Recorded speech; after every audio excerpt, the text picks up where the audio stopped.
vient de l'apprendre. Une deuxième personne a été arrêtée dans cette attaque peu après 17h qui a fait au moins 13 morts et 50 blessés.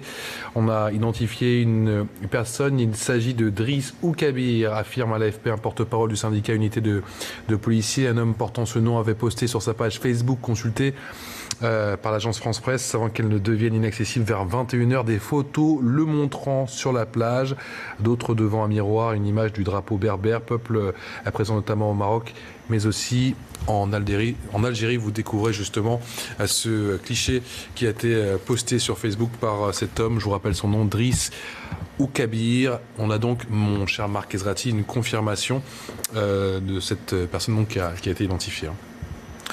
Je dis, si la personne est effectivement française, automatiquement, ce soir, là, dans les minutes qui vont venir, le parquet de Paris va se saisir de l'enquête.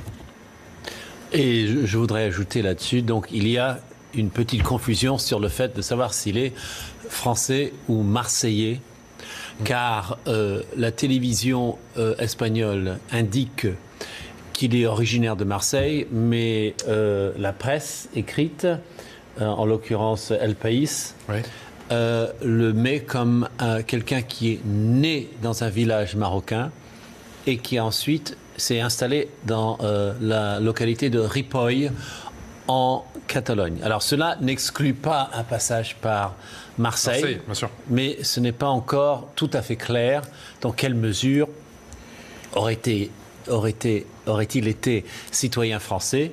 Et d'ailleurs, j'ai plutôt tendance à en douter puisque les journaux mentionnent son titre de séjour en Espagne et qu'il avait une espèce de titre de séjour qui ne semble pas adapté à un citoyen de l'Union européenne. Mais bon, tout ceci sera mis au clair dans les heures à venir. Marc Ezrati.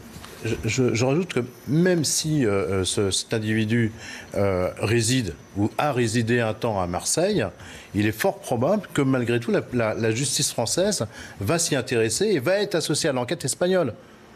Et puis, on ne le sait pas encore. Là, on a très peu d'informations. On nous parle de 13 morts, de 50 blessés. C'est un bilan qui va évoluer peut-être probablement encore dans la soirée. On ne connaît pas l'identité des victimes. On ne connaît pas la nationalité des victimes de cet acte.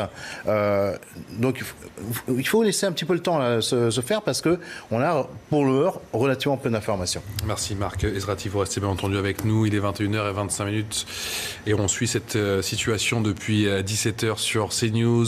Peu après 17h, cette fourgonnette qui a donc déboulé et qui a foncé sur la foule.